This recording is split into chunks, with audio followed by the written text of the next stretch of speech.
Hi, my name is Daniel J. Kim, and you're watching the Permanent Rain Press.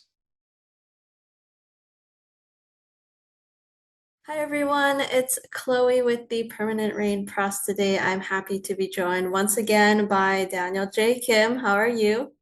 Hey, what's going on, Chloe? Good to be here. I'm doing great. How I'm are so you? I'm doing well and I'm happy to hear. I know that you were not feeling the best just a few days ago was your birthday, but it's still Yeah. such a celebratory time for you with the release of Cobra Kai season 6 part 3 and then you had the opening night of Macbeth on your birthday. Yeah. Oh my gosh, you've done your research. Yeah, it's been a crazy week. I was sick, and then I was like fighting through it to get to my show, and so I'm sad that we had to delay this for a couple days. But I'm so glad that we're finally talking. So glad to be here. Yeah, and we will talk about it all, but we'll start off with Cobra Kai. We are discussing spoilers, so for all those watching, please make sure you have finished part three, season six, part three, before continuing. Now, in our last Yeah, if you haven't interview, watched it, go watch it. What are you doing? Go get your butts in seats. Go watch the I'm show. It's done. pretty sure everyone has already seen it and binge watched it Yeah. because I mean, 5 episodes, everyone wants to see how it ended, and it went out with Mhm. a very real bang. But before we get into some of those A other literal one, events, yeah. yeah, a literal one. In our last interview, we talked about Yoon's conflicting feelings towards Kwan's death and regaining that captaincy in a manner that Mm. maybe questions his motivations and beliefs. So now that part three is out, can you reiterate or expand upon what you think Yoon struggled with since their return to Korea and Master Kim's dojang? I mean, yeah, there's so much to struggle with. I mean, when we talked about part two, it was like, like these two former enemies and rivals, like becoming team members and friends. And then at the moment where they start to get close, Yoon loses him. That's so tragic and so crazy. And like, how can you even start to pick up the pieces after a tragedy like that?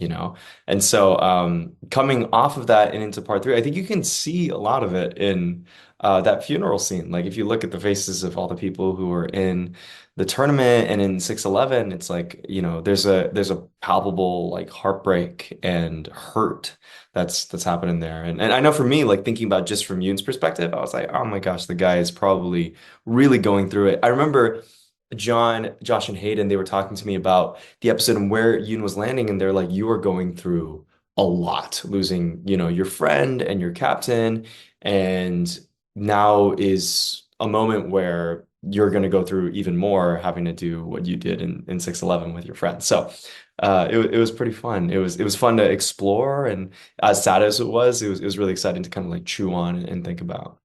In your opinion, did Yoon speak with his parents, get their thoughts and feedback? Did the students speak with each other about what had happened in Barcelona? Yeah, I love thinking about that. For me, yeah, I think he did. I think Yoon came back. I think he seems so dutiful, and he's like the kind of perfect soldier, like I've said before. But I think this is probably one of the moments that kind of cracked him open more than just the facade of being a good student or being a good martial artist. And so, yeah, I think he talked to his dad and his mom about it, about being like, I watched my friend die, and I maybe this isn't all what I thought it was supposed to be or going to be. And I know he feels really conflicted in that episode, not just about everything that happened, but also going back to the Sekai Takai and feeling like he's going to have to step on the mat again where his friend passed away, or on a similar mat. As for the friends thing, I feel like they talk in like, yeah, yeah, yeah. I feel like as for the friends thing, I feel like, you can kind of say people don't really want to talk about it. It feels like something that like they probably weren't asked that much about and they didn't want to talk about, but it was maybe something that happened in like hushed whispers or like around corners or like in just kind of meaningful looks. That's the kind of way that I like to imagine it. And I don't think we really dealt with it, or Team Korea dealt with it, until we get to that funeral where we're carrying that casket and having to watch it burn. And also my badge. Dude, give me my badge back. Why'd you have to burn my badge with everything else? I felt sad. Felt sad about It's like the that. only thing that he was thinking about is like the badge just on the casket. But I feel Yeah, like it's Yeah, Yoon wasn't even mad. He wasn't even sad about his death. He was just like, dude, my badge. Give it back to me, bro.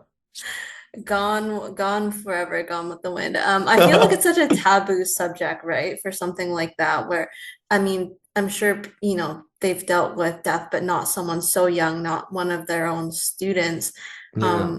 But with respect to like the group, you would almost imagine that news outlets would be kind of hammering at them for statements and stuff like that. But I imagine in Korea, they also are somewhat sheltered away from all of that. Yeah, I know that in Korea things are a lot more private. There's a lot of privacy around things, but I'm sure news outlets are trying to get any kind of photos of his family or the people who were involved or Kim Tae-in, and we don't really get to see that part of the world. We only really get to see the dojang, right? But yeah, I imagine that life has changed a lot for Team Korea in a lot of meaningful ways. So yeah, I feel that. Was there ever any discussion on Tory's departure from their team or on what terms they ended on leaving Barcelona?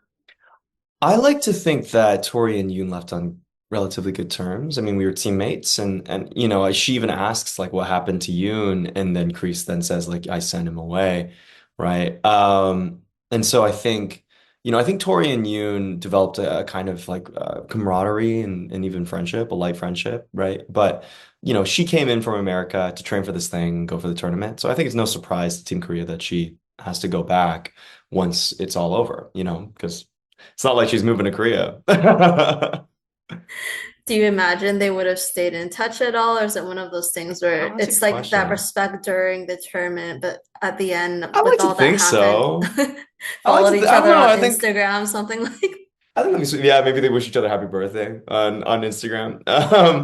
No, I don't know. I'd like to think that they would. I think that'd be really sweet. I have to ask Peyton about it, honestly, but I think that'd be sweet, It's like I think when you kind of trauma bond with friends over things that are really tragic or things that happen in your life, I think you tend to have like a mutual respect or want to kind of keep in touch or check in on those people, from afar. So yeah, I'd like to think that they keep in touch. And maybe, one day if Yoon goes to America that they like run into each other, be like, "Hey, remember when?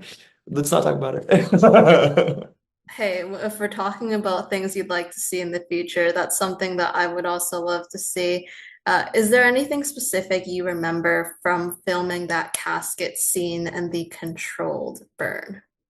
Oh my gosh, yeah. So that control burn was a fun day. It was sweet. We went back to the place. The funny thing about these set of episodes is for most of season 6, we filmed everything in order from like episode 5 all the way to episode 3 where I first showed up to episode 5 all the way through 10. We like did everything in order except for 11. We filmed 6, 7, 8, and then we filmed 11, and then we went and did 9 and 10. So it was weird to be like I hadn't seen Brandon like or as Quan literally die yet, but we were going and then doing his funeral. So it's very funny. It was like me and Alicia, we were like taking photos from the side being like, "What's up, Brandon? We miss you." And then me taking photo of his casket, which is really macabre, but he thought it was funny. So but as for the controlled burn and the funeral, I remember there was like a heaviness in the air because it was like, oh man, like this is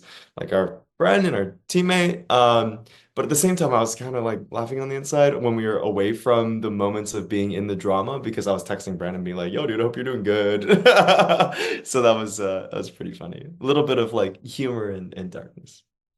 That's really interesting because it almost is like you have to imagine what that death looked like, although you hadn't filmed that part yet, even Mhm. though you knew it was coming.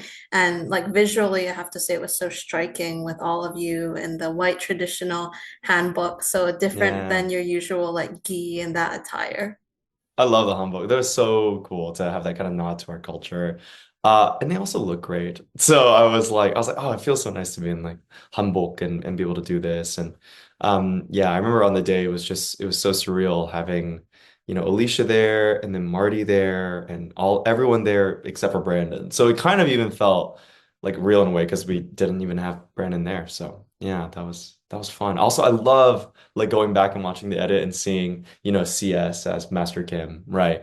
At Grandmaster Kim, like looking through the flames at Alicia and at Marty, and then like looking back. It's just great shots. Master Kim does make the decision that Yoon will be their fighter and they will return to the Sakai Taikai and avenge Kwon. What were Mhm. those immediate thoughts for you in hearing that? You talked about the conflict. Like, was there any part of him that wanted to fight? Where were those hesitations? Yeah, I think there's a lot of like complicated emotions with it. I think, one, you want to go in and, finish the tournament that you started and fight and all these things. And these are kids at the end of the day. Like, I know we get into huge karate wars and stuff, but at the heart of it, these are all kids who are doing martial arts and enjoying it and wanting to, make a little bit of a name for themselves or a legacy or to go out and compete. And so, when an accident, like a freak accident, like someone dying happens, like I know Yoon was shocked, didn't really know how to process it, and is kind of processing through a lot of that grief and guilt and anger, like in the episode, in the training ground, and with Master Kim. And I think you can kind of see it, but, or at least I try to portray it, that there's so much like guilt and like fear and sadness and almost like a hesitation, like he doesn't want to maybe even go through with it because like this has gone so far beyond what karate is to him or for him Tangsudo is for him, right? So I think that's from Yoon's perspective, it's really a complicated and difficult decision that he's kind of grappling with the entire time, and he doesn't arrive to a good answer. For Daniel, though, I saw the script for episode 611 and I saw that scene and I was like, oh my gosh, that scene's so awesome. I can see it in my head. And I was so excited to do it. So Daniel was jazzed, but Yoon was a lot less so. So, in terms of that scene, that's like the whole special lesson sequence. First off, was there a name for this technique? Yeah, we didn't have at least I was going back and I was checking our scripts and I don't think we had like an official like Korean name for the technique. I wish we did. I could name it or something. But no, I think like in the behind the scenes, like I remember, yeah, I think John was the one who kept calling it like the kill move. Like that's like that was what we called it behind the scenes. It wasn't its official name. I always thought of it as like the one shot like 4 inch punch, like explode your heart technique. That's kind of what I thought about it as. So yeah, so there's no like official name. A lot of unofficial names, maybe, but tell me about the goal of the moves. Like, how exactly did it incapacitate one's opponent? Yeah, so all credit to Master Tony Chung and to Sensei Don Lee and to Ken Bearfield, who are our stunt coordinators and then our stunt utility. But the way they described and came up with the technique was the idea was that you would like send a chop to like the upper clavicle, like neck area, which would make them like kind of collapse or bend down. Then you would strike at their ribs, right? You would come down, punch, and it was kind of like one of those exploding heart technique things where it punches in the middle. You would grab underneath their floating rib and you would essentially like torque their rib on the inside and it would puncture their heart. I think that's the idea for the day. So it's brutal. It's crazy. So the idea is you chop, you come down, you like punch, grab their rib and then go and then break it on the inside, which is just, oh my gosh, just horrifying. So, just to confirm, it's like it would make your heart stop. Is that what the Yes, intent is? Okay. the idea that Master Kim wanted to do is they took one of our own. They took one, so the next time that you step in the ring, doesn't matter if you win or not, you will kill your opponent, is the idea. Which is a crazy thing to tell a child to do. But Master Kim plays no games, and that's what's happening. What is actually diabolical with that is that he is forced to practice that technique on his teammates, on Minsuk and Chungi, and he actually looks over at Sensei Kim almost for a go-ahead to proceed. So tell me about that glance for Yoon and then having to physically harm his teammates at Master Kim's orders. Yeah, there was a lot of those glances between Alicia and I in that segment. Because I just remember thinking like one that episode is in a large part Sensei Kim's episode, where she breaks free from her grandfather's influence, like really comes into her own and then, puts grandpa down. Like it's her episode, it's her victory, her reclaiming of her dojang. But I think as I was thinking about it, I'm kind of looking to her, and it's less like a go ahead and more like a, do you want me to do this? Like, are you serious? You know, like I thought I was going to work with a dummy, and now I have to maybe kill my friend in front of my sensei. That was the kind of thought going through my head. Like, are you going to ma let me do this? Is this something I should be doing? Um, Kind of hoping that maybe she would say stop. That was a lot of it. But I mean, if you can tell, right, like when Sensei Kim is doing it on the dummy too, Master Kim made her do that until her knuckles are like bleeding. So the idea is that like Master Kim is not just abusing Yoon, but also her. And it's her chance and her choice to free herself from that abusive cycle, which is amazing. And Alicia did it beautifully. She did that episode so well. Her range was so fantastic, especially getting Mm, into like the nitty-gritty towards those final scenes of the episode. But you know, he's also in a way like Master Kim punishing the dojang and the students for making Yoon practice on his teammates. Did Yoon sense that Sensei Kim, but even Kreese had been deeply affected by Kwan's death and that their mindsets have shifted? I don't know about Sensei Kreese because I think Yoon and Sensei Kim always were the ones I feel like training together. Even though they all trained together, I feel like Sensei Kim was Yoon was her kind of star student, where Kwon was Kreese's star student, you know. And so those are kind of the two like temples of Korean Cobra Kai.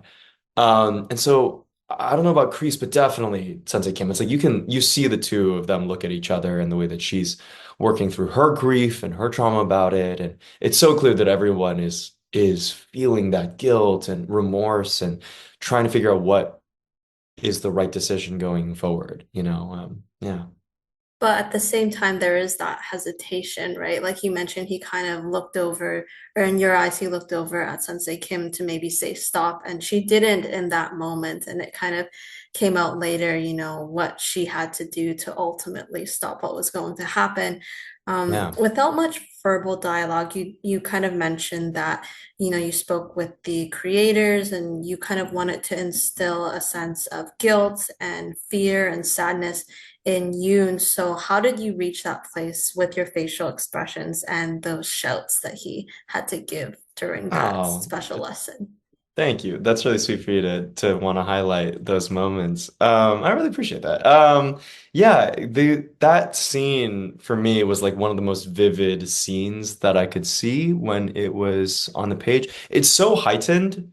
It feels it like when you talk about that scene, it feels very like, whoa, like how would you even sell that? Like a kid has to go in and do a kill move against another child. That sounds pretty crazy, almost like Shakespearean in a way. But for me, it was really exciting. It felt like kind of like a Game of Thronesy, or even like this elevated moment of like really high stakes. And so I remember I would actually pace around my hotel room, kind of mapping it out. I would text Master Tony and text Don, being like, "Hey guys, like, what is the move? Like, what am I actually doing?" And like rehearsing it in my hotel room and rehearsing it like whenever I could, trying to figure out what that scene was because I knew it could feel like really cheesy if done wrong. It could feel very like, you know, kind of magically and not real. And I it was really important to me to make that scene feel real so that when Alicia went on to challenge her grandpa, it felt like you can't abuse my students anymore. I'm going to kill you, right? And I wanted to justify that. So I worked really hard at looking at that scene and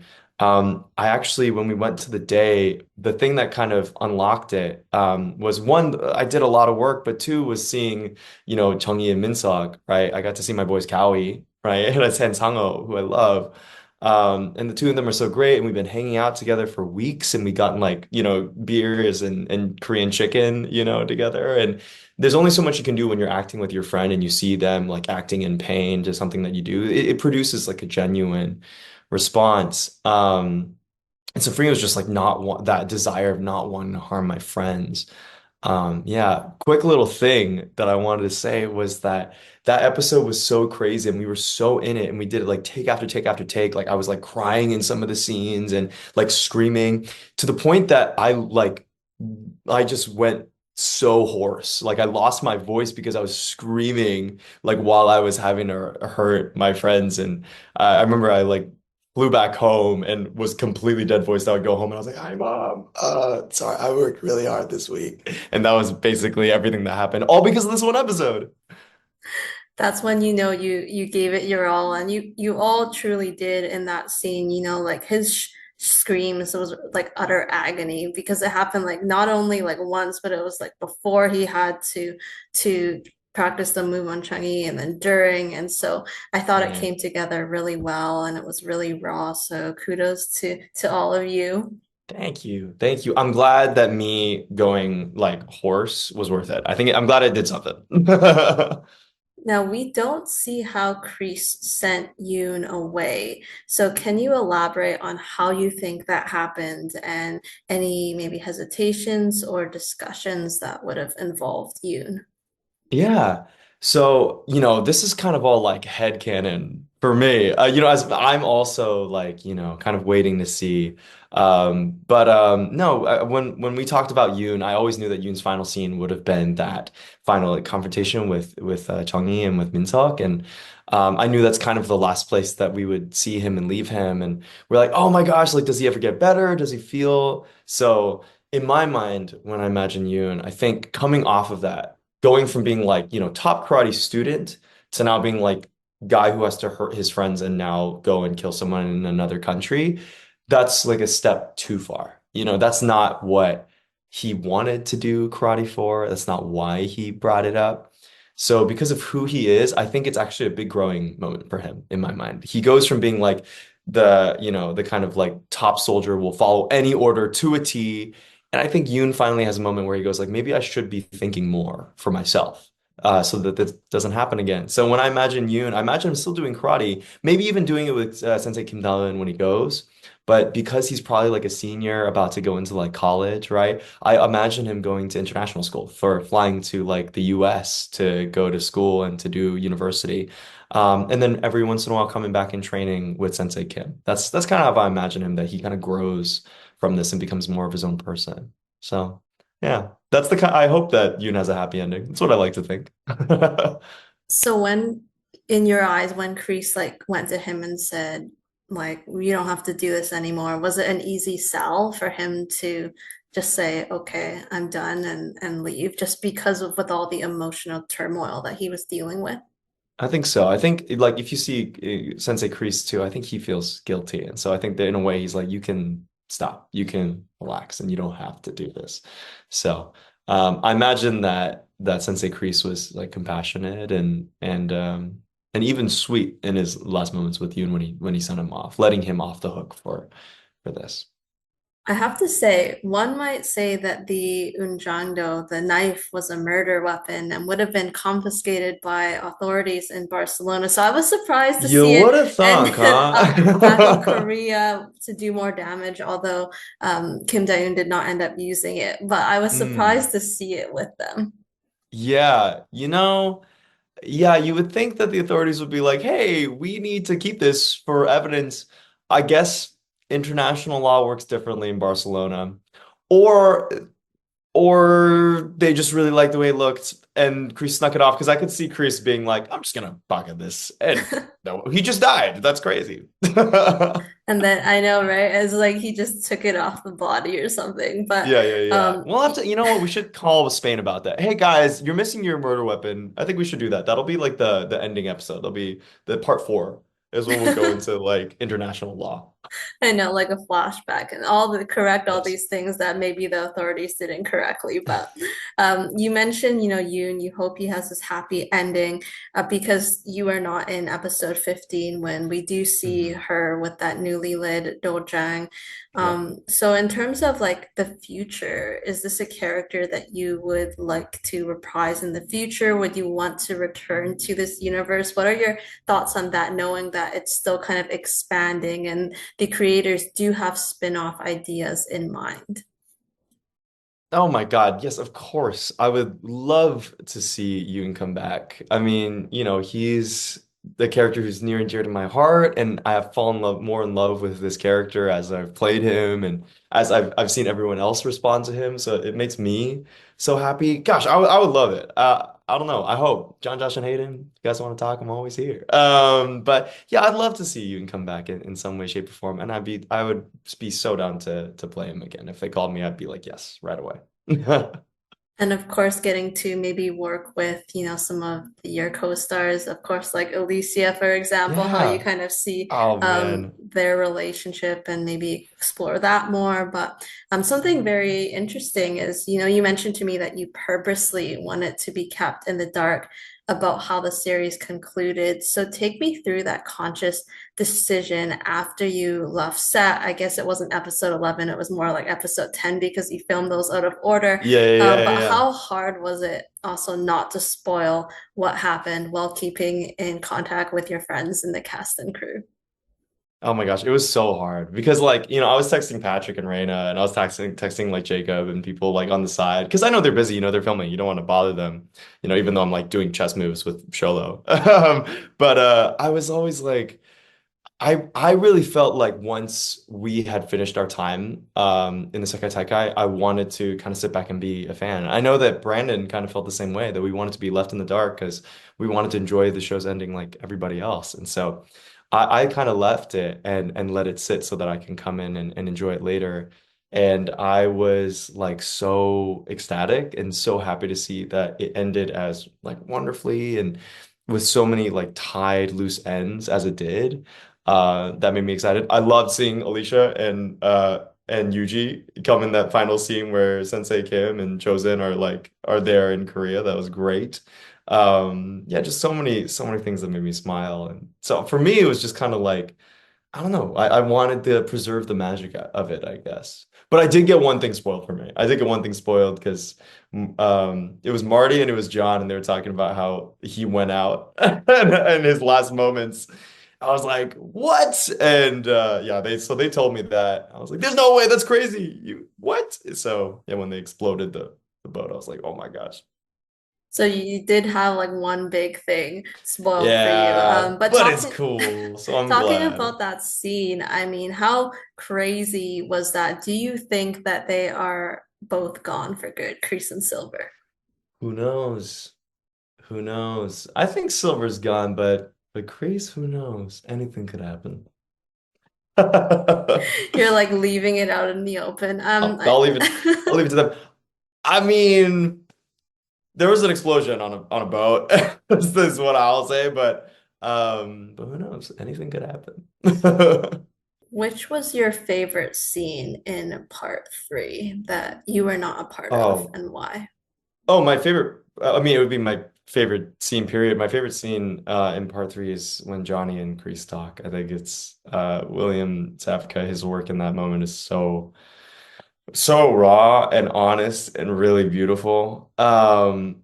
He's saying he's like, I couldn't even trust myself, like, and he has the, I was like, oh, it was so heart-wrenching to see the two of them like finally talk out their problems, instead of and Kreese to say I'm sorry. It was like a real I'm sorry, son. Oh man. It was such a moment of like real clarity and some a little bit of forgiveness and I don't know. I think that scene is super moving to me, and every time I watch it, I've watched it a couple times now in this past week. I tear up every time. It's one of those like full circle moments, but at the same time, it's like the acknowledging that you can't repair the past, but there are steps that Mhm. you can do to kind of remedy it a bit in the Yeah. present. Were there any notable scenes or outcomes that surprised you aside from the boat explosion? I mean, so the boat explosion was the one that I was like, you what? Like that's how they're going out. That's crazy. But no, that made me really happy. I was so glad to see Robbie and Tori get their whole like their athlete's journey. And I think that was one that I was like, that makes so much sense, and I'm so happy for them. I think the one that surprised me was when you see, and it's a callback to Karate Kid, but when you see Miguel like with the ticket to Okinawa with Sam, and I thought that was such a sweet way to end it. Yeah, so everything was a little surprising in many ways, but I loved how it all kind of wrapped into this beautiful, neat bow. But my favorite is seeing the fly at the end and with the chopsticks and this thing. And then it's great. Perfect. It was so on character for Johnny just to come in and like squash that moment for Totally. Daniel. But yeah, there were so many like callbacks to the original films that came up, especially in part three, and not just, you Hmm. know, the kind of reenacting, like having Miyagi and Daniel's dreams and in his thoughts so much. Is there Yeah. any other kind of specific actor's performance or character storyline that you found yourself drawn towards in part three and would like to publicly compliment? I mean, I kind of already said it, but William Zabka's performance is so good. It's so heartfelt and so encouraging. And you finally get the like other end of Ace Degenerate, right? The first episode of Cobra Kai all the way to now, and then an X Degenerate. I think seeing William kind of bring home this series is so beautiful, and I'm so glad the writers wrote it that way. It felt so right. But then on a side note, like brief shout outs. I mean, obviously to everyone. I think everyone did an amazing job. I think Peyton killed it. I think Raina killed it. Jacob killed it. I think Tanner did amazing. And with like the leg break and all of the fights. And Tanner shot that by the way while he was like sick as a dog. So Tanner's like such a soldier for doing that. He's such a tough dude and such a good guy. I can go through the whole list, like Mary and everybody. But for me, like as a fan, um, like Miguel was always my favorite character, and I'm rooting for him from the beginning. So to kind of see him at the end, like finally get his win, and finally be like El Serpiente in the ring, that made me that really hyped me up, and I love seeing Sholo's work kind of be as appreciated as it is. And a little underrated gem is I think Patrick did an amazing job with Axel's like little character arc over his episodes, and I think Patrick did amazing. And I love Patrick. Patrick's a homie. It was such a treat to watch you, of course, also, you know, be a part of the legacy of Cobra Kai and the Karate Kids. So congrats on a wonderful run to all of you. Thank you. Thank you. We feel it and congratulations to all my castmates and all the crew. Like they've worked so hard over the last gosh, 7, 8 years to make this thing happen. And so yeah, I'm just so grateful and so honored that, the big three invited me to be a part of this, that they wanted to invite us into this Miyagi verse. And yeah, I feel so grateful. And it's gonna yeah, I've been reflecting on it a little, but it's gonna stay with me for a long time for sure. And the fan support as well. I know a lot of people love seeing the behind the scenes, and I'm sorry that you couldn't be at the premiere. I think you had a preview performance Yeah, I had a that show that night. night. Yeah, I had a show that night, and I was texting everybody. I was like, guys, I miss you guys. And I remember I like had to. I was so sad because I had to turn it down. They're like, are you coming to the premiere? Here's your invitation. And I was like, I'm so sad. So I was so sad I had to miss it because everybody was there and everyone looked amazing and when they're walking the red carpet. But I remember I was texting Una, I was texting Patrick, texting Brandon and Raina. Yeah, shout out text to like Tanner and Mary, I think, just congratulating everybody and being like, guys, like you guys did amazing. So yeah, I'm so proud of everyone in the show. Like they did such an amazing job and yeah, also sad to miss it.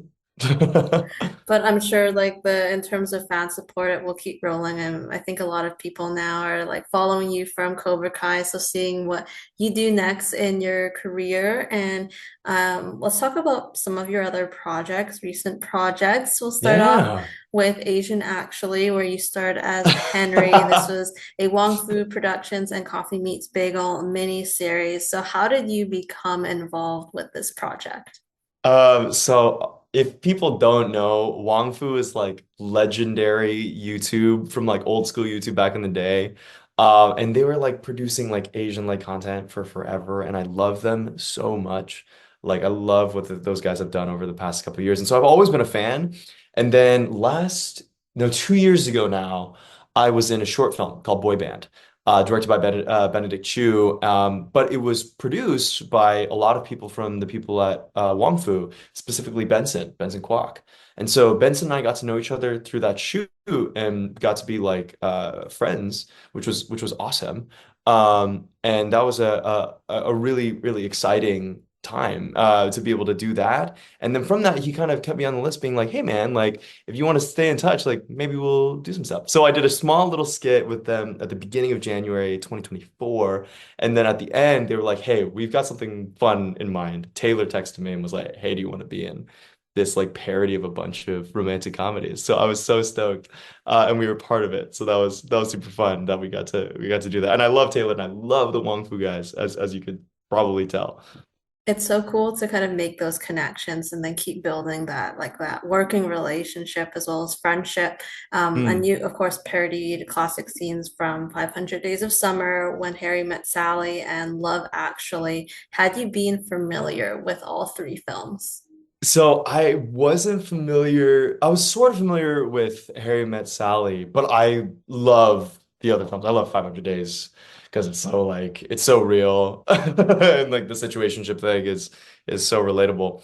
And then I love Love Actually. I think it's like it's such a controversial film in some places, but I adore it because it's a Christmas classic. And that like Andrew Lincoln, Keira Knightley, that like whole card scene is so iconic. Did you have a favorite part of the three to film? Was it the cue card scene?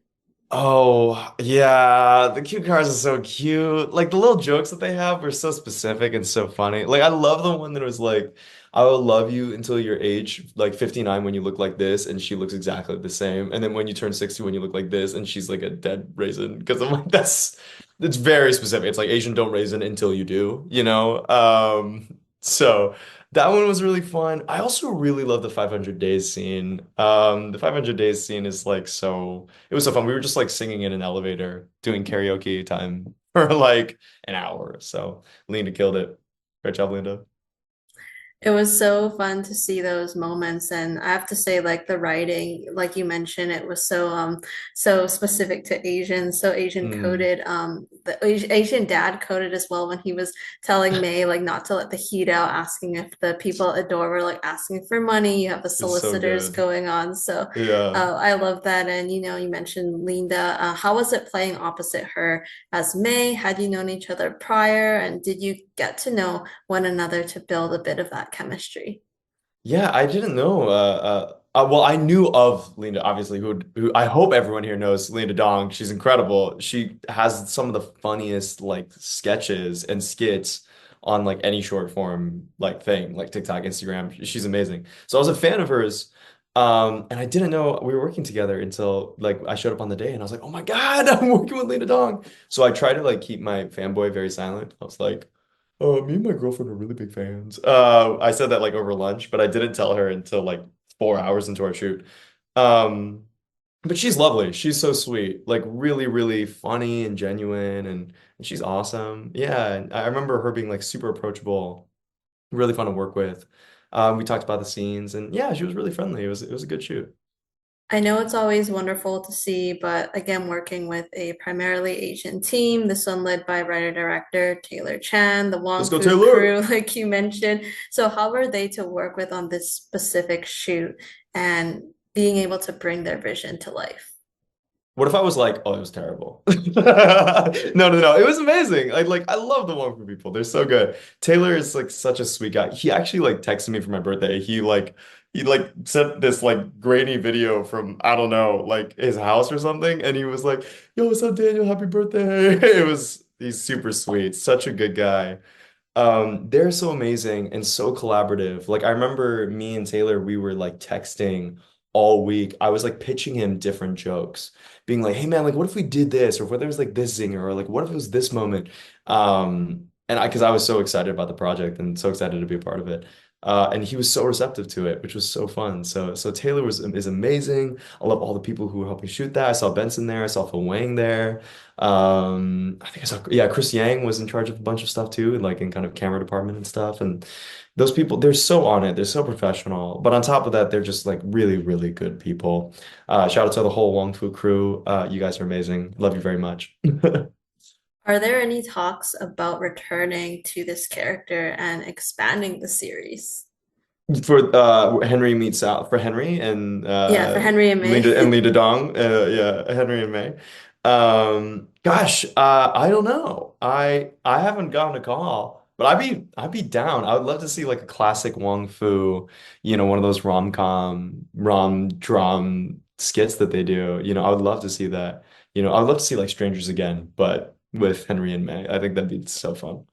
I was gonna say, like, We are should there pitch any it. You should call specific? Phil. You should be like, hey man, We want hit to up see it. There are a Daniel. lot of positive comments on those videos, on those clips. Like, are there Yeah. any other specific films, characters that you would like to see parodied? Oh my gosh. That's a good question. With Henry and May? Whoa, with Henry and May. Oh man. I would love to see a notebook. I'd love to see them like laying in the middle of the street and then someone goes like, "Ah," and just like honking. I think that'd be very funny. Um, I'd love to see like a boombox out the window. I think that'd be great. Maybe some like, I don't know, 10 things I hate about you. I don't know. There's so many good rom-coms to pull from. So I would love that. I'm always down. I think that'd be fun.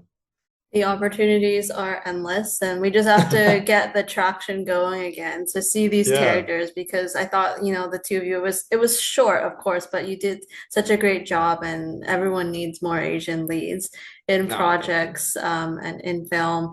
Now, I think that it is available. It's on YouTube and Instagram for people who want to Mhm. check it out, Asian actually.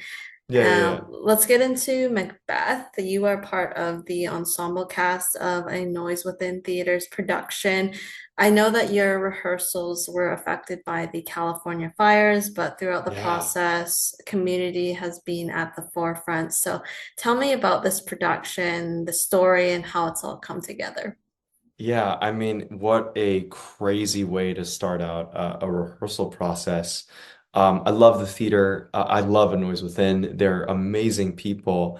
And it was crazy because as the LA fires were raging, that was right at the start of our process. And so we felt very deeply how it affected our community and the greater LA area. We were like at the heart of that. We were actually evacuated during the first night of our table read while we were in the middle of the show, and we were told that we had to get up and go because the fires were just over the hill. And I think there's a lot of people who can attest to stories like that, and people who are still recovering, who we still need support for. But it was kind of out of that moment that we kind of saw the community rally around this show in a really beautiful way. It's directed by Andi Chapman, and it is a gorgeous rendition of the Scottish play set in New Orleans. And it's like its lighting and its design is sumptuous and wonderful. And there's like jazz and like that kind of New Orleans like energy and that joy in the background, but all the while telling this like tragic story of a fall of a husband and wife. And I think that's one of the really beautiful things about this rendition of the story is it feels so real and so human and so empathetic. And I think what Andy has done and what the whole cast has done with this is pretty magical. I feel very honored to be a part of it. And I love me some Shakespeare. So I'm so glad to be a part of this incredible cast and this incredible community. So you had a couple of preview performances and then opening night on Saturday, and you Mhm. might have had maybe one or two other shows since then. So how has it been going so far? How has the It's public going reception good. been? It's like almost sold out. So it has been absolutely incredible response from the community and from people coming to see theater. I'm overjoyed. Please come see it. If you guys want tickets, please go get tickets to Macbeth. We'd love to see you there. Yeah, I feel really glad because sometimes you do a theater piece and like two people show up in a 99 seat theater house and you're like, okay, guess this one's just for us. But it's nice to hear that so many people want to come see the show. We feel really honored. You mentioned such a wonderful team. Anytime you work with a new group is an opportunity to learn and enhance your skill set. So, how has it been with this specific community, A Noise Within? Mm. And you mentioned Andy Chapman as well. Andy's so great. I don't have enough good things to say about Andi Chapman. She's so lovely, and so incredibly creative and such great vision. Yeah, I could go on and on and on. But I think what's so amazing about A Noise Within is the kind of artists that they bring in and people they bring in to do their shows. They're so incredibly professional. But on top of that, these are actors, from all over the country who've done work everywhere and who are bringing their expertise and their skill to the theater. And so I get to learn every day that I'm there. So it's so nice to do like a TV show like Cobra Kai, go kick some butts, speaking a Korean dialect and have fun, and then come back and dive deeply into a world of a play like this. And so, yeah, I feel so lucky just being around so many great artists. And with this group, you don't only, work with them, but you've also been helping with like some of the social media content and filming that. So How do you how's the know this? Chloe, how do you, who are your sources? What is happening? I told you it's like just a social media deep dive, but I Oh did my notice that you've been gosh. like helping film that as well. So how's it being behind the camera, kind of, working to promote this production? That is so nerve-wracking. Your social media skills are probably much better than mine. But I have felt very honored to work with Tina and with Abe and with Jamie over at Noise Within, the marketing team. I just wanted to help out. That was really what it was. Like I just kind of wanted to make myself of service in any way possible. And they were so sweet to be like, hey, do you want to do this? And I've just tried to capture footage of our show whenever I could and try to create little mini narratives around it, and they've been amazing by editing them and sending them out. So yeah, big shout out to the marketing team. They're incredible. I am just their gopher boy. That's it. I was gonna say you're not gonna add like social media marketing intern to your resume now. Oh, I don't know. Maybe. As we round things up, I have one more question for you. This is a wild card question. If you were Ooh. to compete on Master Chef, what would you make as your signature dish and why? Oh man. Chloe, I don't know if you know, but I love MasterChef. I love it so much. Okay. My dish that I would produce, I learned how to sous vide a steak from my uncle. Shout out David Kim, incredible man. I would probably have like a small sous vide steak. Try to do like filet mignon, cook it well, right? And I think I would probably do like a little risotto on the side and then some kind of sauce. Maybe like a berry reduction of some kind or wine reduction of some kind, and just do that. Something simple, something beautiful, something good. I feel like you can tell a lot about someone how they cook by how they cook meat. But I'm no professional. That's just a date night dish. But it would hopefully be good, and Gordon Ramsay wouldn't chew me out. That's the hope. That's a great answer. I feel like you gave it some thought, which is the important part. And hey, Yeah. Master Chef, as you know, is for home cooks, so no one's a professional there. Very true, very true. But have you seen some of the contestants? Some people in there are like they have Michelin stars now. I think you can So tell also like how good someone is at like chopping things. For example, like mincing. mhm. If they are like a professional, then they'll already have like that chopping technique down. Totally. Their prepping skills are crazy. Yeah. Definitely not me. Definitely not me. We're working on it. We'll get there. You never know. I mean, you check a bunch of things off the list. Who knows? Maybe That's MasterChef right. could be next one day. Cobra Kai to Master Chef. It's a very common pipeline. People do that all the time. So You could be the first. That's a thing. You could be number one. Thank you you heard it so here first, much. guys. I don't want to take up more of your evening, but I'm so grateful to have spoken with you again. So thank you so much, Daniel, for taking the time. Of course, Chloe. It's amazing. Always a pleasure. And I'm so glad to be able to talk to you. Of course, hopefully we can catch up for future projects. But until then, for all those watching, you can catch Daniel in Cobra Kai season 6, part 3. It is now out on Netflix. And if you are in the Pasadena, California area, you can catch him in A Noise Within Theaters Macbeth, which runs now through March 9th. And we will see you next time.